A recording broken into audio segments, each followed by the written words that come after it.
Así precisamente, ahora vamos a conversar con el doctor Julio Castiglioni, él es constitucionalista, experto en temas electorales, para saber un poco qué es lo que está pasando a menos de 60 días de esta contienda electoral, o mejor dicho, de las elecciones municipales. Muy buenos días, doctor Buenos días, gracias por la Castiglioni. invitación. Un gusto tenerlo en el programa en la semana. ¿Qué es lo que está ocurriendo en el momento? En principio estamos viendo que solamente 7 agrupaciones políticas han presentado estos presupuestos, incluso de manera parcial. No me sorprende, porque esto es un claro reflejo de que las agrupaciones políticas no están estructuradas sólidamente al interior de las mismas y están yendo a la improvisación. Es gravísimo que en el tema de los manejos de los recursos económicos no se rinda cuentas al ente correspondiente y se esté esperando que se les haga requerimientos y a veces requerimientos públicos. Claro. Tanto la jefa de la OMPE como el presidente del Jurado Nacional de Elecciones han hecho llamados para que se hagan la rendición de cuentas correspondientes, para que sea la transparencia en todo este manejo de la etapa electoral. Sin embargo, hay un incumplimiento en todos los niveles. Fíjese usted, el día de ayer en el Jurado Nacional de Elecciones ha habido audiencias en la mañana y en la tarde, aproximadamente 70 audiencias, 35 en la mañana y 35 en la tarde. Han subido 700 expedientes en grado de apelación solo en la etapa de inscripción. Presentaron una solicitud y para que sean admitidas a trámite, esas solicitudes han sido rechazadas, no han sido admitidas a trámite. O sea, estamos en el primer tramo. ¿Pero por qué? Por culpa de los partidos políticos y las agrupaciones políticas que lamentablemente esperaron el último día y la última hora. Y eso es un poco lo que comentábamos, no es la del peruano, ¿no? El que espera el último momento. Usted se recordará que incluso se saturó el sistema del Jurado Nacional de Elecciones. O sea, estamos a 700 agrupaciones que ni siquiera han pasado a la primera etapa. Hay 25 solamente aproximadamente expedientes en etapa de tachas, 25 expedientes. Estas 700, si son admitidas o no por Jurado Nacional de Elecciones, regresan para que se publique y recién entra a la etapa de tachas. O sea, a menos de 60 días todavía hay agrupaciones que ni siquiera están en contienda electoral, solamente han presentado su solicitud de inscripción y no han pasado los filtros correspondientes. Esto es sumamente grave, porque evidentemente la población no va a tener una claridad al momento de seleccionar a sus candidatos. Muchos creen que están en contienda, que están corriendo, hacen propaganda y ni siquiera han sido admitidos a sus listas. Incluso hemos visto varios banners, paneles publicitarios en los que no figura ni siquiera el número del candidato. Eso es en cuanto a los movimientos independientes. Ellos hay el sorteo del número que se les va a asignar, pero ¿cuándo se les asigna? Cuando una vez que estén inscritos todos, o sea, han pasado la etapa de publicación de tachas, estén inscritos, se hace el sorteo. No se puede hacer ese sorteo porque lamentablemente hay otras agrupaciones que todavía no han pasado ese filtro. Hay muchas campañas improvisadas en nuestra capital. Yo creo que las listas, desde las listas, desde la composición de las listas, hay mucha improvisación. ¿Qué ocurre entonces? ¿No hay partidos políticos que tomen en serio esto? ¿Es un oportunismo de bastante dejadez? El Jurado Nacional de Elecciones en esta oportunidad ha cumplido con su rol. Ha sacado el instructivo de democracia interna, ha sacado lo que son cuotas de género, lo que son las cuotas de jóvenes, cuotas de comunidades nativas, las 6 hojas que se deben llenar en la declaración jurada, lo que es el plan de gobierno y la hoja de resumen. Sin embargo, cuando uno va a los informes orales, se da cuenta de que es por cuota de género, por cuota de jóvenes, cuota de comunidades nativas, o que las hojas de vida fueron mal llenadas, cuando con el tiempo oportuno se ha puesto en conocimiento. O sea, un desinterés total. Y eso llama la atención. ¿Por qué? Porque entonces, si estas personas aspiran a gobernar las ciudades, los distritos, las provincias, los gobiernos regionales, y están demostrando una ineficiencia solo en la inscripción, en la etapa de inscripción, ¿qué autoridades vamos a elegir? Entonces, aquí un llamado a las agrupaciones políticas y a los partidos políticos que tomen con mayor responsabilidad y seriedad este proceso. La ciudadanía va a elegir a sus autoridades que nos van a gobernar los próximos 4 años. El desarrollo del distrito, de la provincia, el desarrollo de la ciudad está en manos de nuestras autoridades. Un panorama desalentador si lo vemos desde ese punto de vista. Ahora, si hablamos un poco ya de la contienda electoral que se está viendo en estos momentos, ¿usted cree que está polarizado solamente en 2 agrupaciones políticas?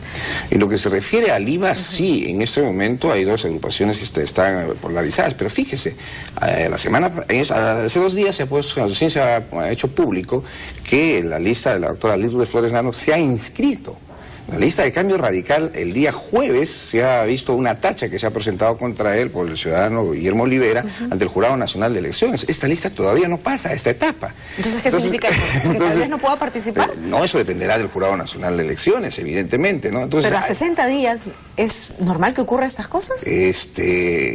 Ha habido ocasiones en que han sucedido. En el año 89 y en el 2002, usted recordará que los alcaldes asumieron en el mes de marzo su gestión, cuando debieron haber asumido en el mes de enero. Lo que sí nos lleva a una reflexión muy clara, que el próximo proceso electoral los plazos se tienen que ampliar. No se debe convocar para el 5 de febrero, sino para el 5 de enero. El cierre de inscripciones no debe ser el 5 de julio, sino el 5 de junio. O sea, para que el Jurado Nacional de Elecciones y los jurados especiales tengan el plazo suficiente de evaluar todas las propuestas de las listas que se hacen, porque ya hemos visto que lamentablemente las agrupaciones participantes no toman con mucha responsabilidad y seriedad este proceso. Pero eso no sería seguirle el juego de repente un poco a las agrupaciones políticas que en verdad están esperando hasta el último momento de repente para hacer una cuestión, algo mucho más improvisado. Nosotros hemos presentado, pese a que no tenemos ninguna iniciativa para presentar proyectos de ley ante el Congreso de la República, una modificación drástica de la ley de partidos políticos, y creemos en que se debe aprobar el Código Electoral.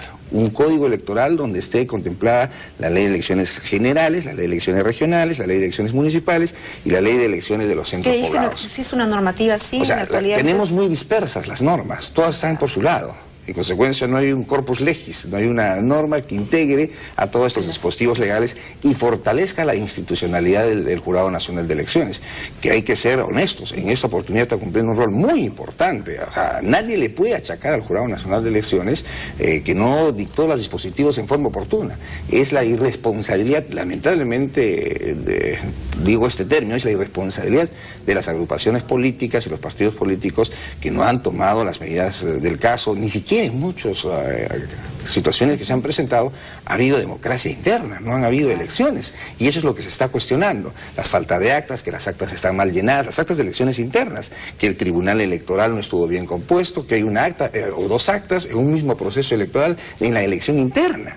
Entonces, ¿de qué estamos hablando? Hay que hacer una ley de partidos políticos mucho más sólida, mucho más fuerte, que fortalezca a las instituciones políticas como que son el sostén de la democracia en nuestro país. Así, viéndolo de esa parte, las agrupaciones políticas tienen toda la responsabilidad, pero ¿cuál es la responsabilidad del elector, de nosotros? Es que ahí tenemos un problema. Nosotros elegimos a lo que nos presentan. Nosotros decimos, el elector es el gran culpable. Sí, nosotros elegimos, pero ¿a quiénes elegimos? A quienes nos presentan los partidos políticos, a los que pasan los filtros. Entonces hay que ser más drásticos en la ley de partidos políticos, en la institucionalidad de los partidos políticos. No es posible que una persona que tenga un día de militante, se inscribió el 4 de julio en el partido político y el 5 de julio está postulando. O sea, creo que debería haber por lo menos 3 años de militancia activa en una agrupación política para tener derecho a ir a una elección interna para poder postularse a un cargo de elección popular. De esa manera fortaleceremos los partidos políticos, una democracia interna más sólida, con la participación a través de la votación, sea las primarias abiertas o las primarias internas o la elección a través de delegados, pero el fortalecimiento institucional de las propias agrupaciones políticas. Entonces ahí sabremos que los partidos políticos nos están presentando candidatos que tienen un historial, que tienen una preparación, que han sido capacitados con anterioridad. Nosotros los agregamos, digamos, solamente nos sometemos a las propuestas que nos presentan los partidos políticos, pero también hay una cierta desidia también el elector, ¿no? De repente ni siquiera informarse quiénes son los que están postulando, ¿no? Muchas veces elegimos caras, personajes y no propuestas, que ese es el problema. Lamentablemente, mucho en el país ha habido en los diferentes procesos electorales que la política es antropomorfa, ¿no? Se vota por las personas y no por las propuestas. Y ese es algo que hay que irlo cambiando sí progresivamente. Es bastante difícil, las personas no les interesa lo que propongan, esta persona es simpática, es bonito, habla bien y en consecuencia hay que votar por él. Es carismático y bueno, y precisamente hablando de propuestas, ya se fijó fecha para el 16 de septiembre el debate electoral. ¿Qué expectativas frente a este debate? Yo escribí un artículo sobre el particular, mucho ruido, pocas nueces, es decir, muchos candidatos y pocos han pasado la etapa de inscripción, o sea, todos han sido pocos, o sea, recién hay 4 inscritos en el caso de Lima. Entonces, ¿con quién hago el debate? Si primeramente no están inscritos formalmente. Entonces, ahí hay que ver quiénes pasan la etapa de inscripción para hacer el debate. Me parece bien los debates, pero ¿hasta qué punto los debates puedan influir en el electorado? Yo creo que no, mayormente no. O sea, el último debate que vimos fue entre Lucho Castañeda y, que en paz descanse, Alberto Andrade, y en consecuencia ya más o menos se avisoraba que Lucho Castañeda en ese entonces iba a ganar las elecciones, no porque Alberto Andrade haya hecho una mala gestión, sino que sencillamente la población no quería una reelección más de él. Y así se demostró cuando él salió con un 60% de aprobación en su gestión. Digamos que usted piensa que ya los electores tienen más o menos pensado... No, esa etapa es difícil. Porque tengo, según unas últimas cifras de la encuesta de CPI, en 12 distritos incluso se ha revelado que hay un porcentaje mayoritario de indecisos. Así ¿no? es. Es elevado la cifra, ¿no? Aún no saben... Probablemente en la provincia capital, para la alcaldía de Lima, las cosas estén un poco más definidas a estas alturas, ¿no? O sea, se visualiza que Lourdes Flores podría ser la probable alcaldesa de Lima. Sin embargo, en los distritos, por la diversidad de candidaturas, no solo de carácter provincial y distrital, sino también de candidaturas distritales, de que hay en muchos distritos agrupaciones independientes en los propios distritos, hace que este abanico de posibilidades se abra más. Y en consecuencia el voto se fraccione más. Hay distritos donde hay 15 candidatos, 16 candidatos y hasta 18 candidatos. Entonces, si hay un candidato que tiene 20 o 25% o hasta 18% de aceptación, un bloque duro de 18%, él termina ganando. ¿Por qué? Porque ha habido un fraccionamiento en la votación de las otras agrupaciones políticas, que eso es lo que no entendemos, ¿no? O sea, si queremos tener instituciones sólidas, entonces hay que hacer 2, 3 o 4 agrupaciones bien estructuradas y donde la población vaya a elegir y en consecuencia nuestros representantes salgan con 25, 30 o 40%. Una persona que gana con 18%, como en el último proceso electoral, de comienzo tiene 82% en contra. Entonces va a tener que bregar mucho para poder ganar ese 82%. ¿Qué hacer para que no ocurra ello entonces? Evitar el fraccionamiento, evitar que existan los mini partidos, evitar de que... Pero no hay una normativa que impida eso. En este momento no, pues lamentablemente. O sea, hay que elevar las vallas, el 5%, si no se llega al 5%, perder la inscripción. Si se pierden los requisitos que me solicitaron para inscribirme, perder la inscripción. Le pongo un ejemplo muy rapidísimo. Para poner una bodega, ¿qué me piden? Me piden tener extintores, tener el contrato de alquiler del predio, si el predio es mi propiedad, etcétera, ¿correcto? Si yo dejo de tener esas condiciones, entonces me revocan la licencia. La municipalidad me puede quitar la licencia. Lamentablemente el jurado no puede hacer eso porque la ley no se lo permite. Entonces hay que darle la posibilidad al jurado que revoque la autorización que me dieron en ese momento. Cumplía con todos los requisitos. Ya los perdí. Entonces, ¿me debe cerrar al partido político? Claro que sí, me debe cancelar la inscripción del partido político o la agrupación política. De esa manera iremos oxigenando nuestro sistema político porque lamentablemente está muy deteriorado y los políticos tienen que ser bastante conscientes en esto, están bastante desprestigiados. La población no cree en los políticos. Hay que recobrar el prestigio de los políticos en base a una docencia, pero en base también a un predicamento con el ejemplo de parte de la clase política y no simplemente con palabras que se van Eso es lo más importante. Y para terminar, doctor Castiglioni, ¿cómo avisora estas últimas semanas de contienda electoral? Se va a agudizar el tema en cuanto a la propaganda electoral, pero lo que yo invocaría primero es que se terminen de inscribir y segundo, que se dejen de lado los insultos y diatribas. La población está cansada de esto. La población lo que quiere escuchar por lo menos es propuestas. Es verdad que no votan por las propuestas, pero es importante que un candidato vaya respaldado de propuestas y de un equipo que conozca la realidad de la ciudad para que la ciudad sea la gran ganadora. Así es, y así sabremos también que vamos a poder luego reclamarle a las autoridades cuando hayan sido una vez elegidos. Muchísimas gracias. Gracias a ustedes. Esta mañana. Bien, amigos, nosotros es momento de hacer la primera pausa. El programa no se mueva, pues vamos a regresar con una entrevista muy importante sobre la violencia familiar que en estos últimos semanas, en estos últimos días ha cobrado... Pues,